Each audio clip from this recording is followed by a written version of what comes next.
A final thought on Europe, and I promise you I want to move on, but a final thought. You've made the point about banking union being so important to stabilizing the Eurozone. Well, we don't have a full and proper banking union. It may take a long time to get it.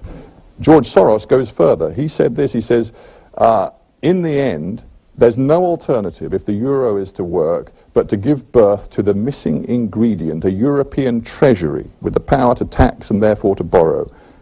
In the longer term, is he right? I think he'll be gone by then. And I might be gone too.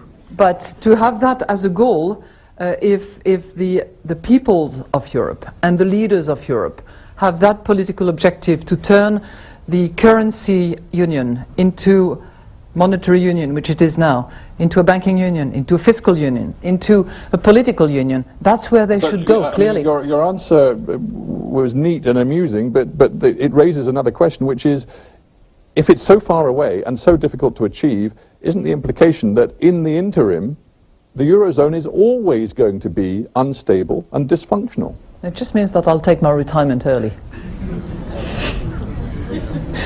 Look, it's a complicated structure. There's no question about it. You have 17 member states, 17 flags, 17 national anthems, 17 treasury departments with all their people deciding to come together and to have one currency, to have one consistent fiscal policies, to try to set debt ceilings and so on and so forth.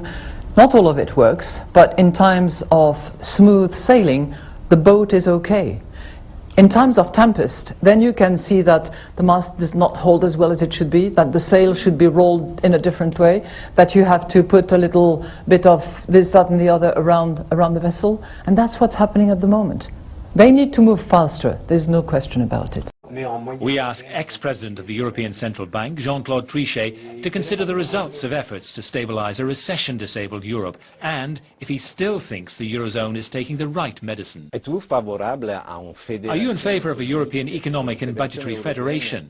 What should its criteria be? And do you think that would be a realistic route for Europe to take today?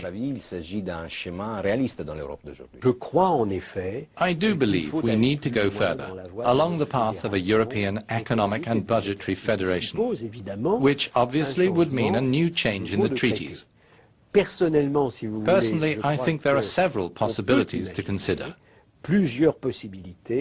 One of them seems imaginable to me, though I don't say it's the only one, and I'm not saying it's necessarily the best, but I think it fulfills three criteria. One, it is efficient, which I will develop for you. Two, it is democratic. And three, it respects the principle of subsidiarity. These three things appear essential to me. If a country manages its affairs very badly, does not respect recommendations made to it by the European Commission and the Council, and in doing this endangers the Eurozone's stability, as we have seen amply in the crisis, then there are sanctions that are supposed to act as a deterrent, sanctions in the form of fines. I don't believe that works. It hasn't worked in the past, and I don't think it will in the future.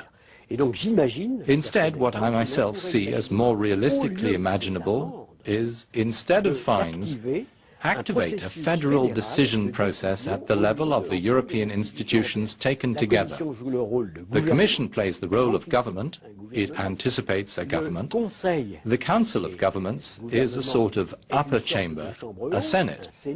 And the European Parliament, with its members elected by direct universal suffrage, and who will be elected in the next European poll, act as the lower chamber.